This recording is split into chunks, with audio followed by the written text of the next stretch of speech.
अस्सलाम वालेकुम दोस्तों, मेरा नाम है परवेज और आप देख रहे हैं राज गल्फ न्यूज़। दोस्तों आज है 22 फरवरी 2019 और आज की कुवैत की कुछ अहम और बड़ी खबरें जो हैं वो आपके साथ शेयर करने वाले हैं। तो अगर आप कुवैत में रहते हैं और कुवैत के हालात से बाखबर रहना चाहते हैं तो इस वीडियो को आप शुरू से लेकर आखिर तक ज़रूर देखें।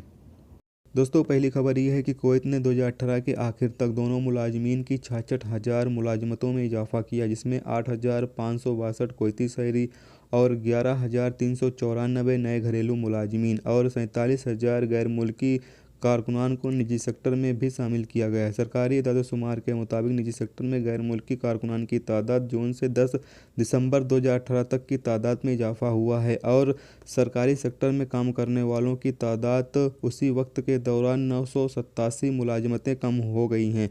पब्लिक और निजी सेक्टर के साथ साथ घरेलू शोबों में काम करने वाले घरेलू अफराद की तादाद में 2.38 मिलियन 68% तक पहुंच गई है, जो निजी सेक्टरों में काम करते हैं, जबकि उनमें से 6,48,000 घरेलू शोबों में काम करते हैं और सरकारी शोबों में 1,23,000 हैं। पब्लिक शोबों में कुवैती मुलाजमीन की तादाद 7,867 तक बढ़ गई है और निजी सेक्टर में कुवैती मुलाजमीन की तादाद 695 बढ़ गई है। निजी सेक्टर में काम करने वाले कुवैती मुलाजमीन की मजमूई तादाद 63,104 तक पहुंच गई है और पब्लिक सेक्टर में उनकी तादाद ज़्यादा है, 3,35,000। दोनों सेक्टर में कुवैती मुलाजमीन का 17% हिस्सा है। इस दोस्तों अगली खबर ये है कि इंडियन एम्बेसी ने तवज्जो दिलाई है कि कई अफराद पैसा लगाने के लिए इंडियन शहरियों को टेलीफोन करके खुद को एम्बेसी के अधिकारी के तौर पर पेश करते हैं। ये शख्स अपने दावों को ठोस बनाने के लिए कभी कभी कुछ जाती जानकारी भी फराहम कर देते हैं। कुवैत में तमाम हिंदुस्तानी शहरियों को आगाह किया गया है कि इंडियन एम्बेसी इस तरह के किसी भी शख्स को मनी ट्रांसफ़र के लिए रिक्वेस्ट नहीं करता और न ही आपके बैंक जानकारी के लिए, न क्रेडिट कार्ड की जानकारी के लिए आपको टेलीफोन करता है। तो दोस्तों आपको बताया चले कि अगर आपके पास किसी भी तरह का कोई कॉल आता है और वो सामने वाला बोलता है कि मैं एम्बेसी का अधिकारी हूँ, या कोई भी बहाने से आपको से जो आपकी पर्सनल डिटेल है या बैंक की डिटेल या क्रेडिट कार्ड की या किसी भी तरह की आपकी कोई भी पर्सनल डिटेल आपसे लेना चाहता है तो आप बिल्कुल भी ना दें।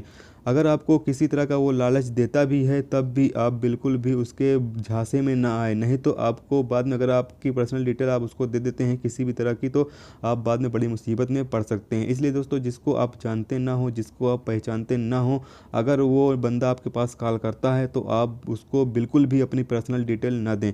दोस्तों अगली खबर ये है कि कुवैत में जहरा पुलिस ने एक नामालूम सीरियाई को तेल की सहूलियत से डीजल चोरी करने और कम कीमत पर एक मिस्री को बेचने के लिए गिरफ्तार कर लिया गया।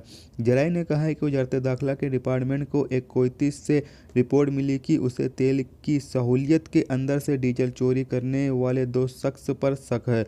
उन्हें निगरानी के तहत रखा गया। सहूलियत के अंदर उन्हें रंगे हाथों गिरफ्तार कर लिया गया, जो कि उनकी गाड़ी के टैंक डीजल से भरा हुआ था। पूछताछ के लिए पुलिस स्टेशन ले जाया गया, जहां उन्होंने अपना जुर्म कबूल कर लिया। दोस्तों अगली खबर यह है कि कुवैत में 3 अफराद को नशावर गोलियां और ड्रग्स की स्मगलिंग करने के लिए जनरल डिपार्टमेंट ड्रग्स कंट्रोल के हवाले कर दिया गया है। सिक्योरिटी जराये के मुताबिक नशावर गोलियां को बेचने के लिए कैनेट का इस्तेमाल कर रहे थे। क्रिमिनल डिपार्टमेंट के एहलकारों को एक गुप्त खबर मिली थी कि 3 मिस्री शहरी नशावर गोलियां और ड्रग्स की स्मगलिंग कर रहे हैं। पुलिस ने उनके अपार्टमेंट पर छापा मारा, जहां से 3 बड़े बैग मिले, जिसमें नशावर गोलियां और ड्रग्स की स्मगलिंग में इस्तेमाल होने वाले छोटे पाउच और पैसे भी थे। पूछताछ के दौरान उन्होंने ड्रग्स की स्मगलिंग करने का इल्ज़ाम कबूल कर लिया। तो दोस्तों ये थी आज की कुवैत की कुछ अहम और ख़ास खबरें जो आपके साथ शेयर की गई। तो उम्मीद करता हूँ ये वीडियो आपको पसंद आई होगी। पसंद आई है तो प्लीज़ वीडियो को लाइक करना, मेरे चैनल पे नए हो तो प्लीज़ चैनल को सब्सक्राइब कर लेना, साथ में बेल के आइकन को जरूर प्रेस कर देना, जिससे जब भी मैं कोई न्यू वीडियो डालूँ उसका नोटिफिकेशन आप दोस्तों को मिलता रहेगा। चलिए दोस्तों फिर मिलते हैं नेक्स्ट वीडियो में नेक्स्ट टॉपिक के साथ। जब तक रखिए अपना ख्याल, ओके, खुदा हाफिज़।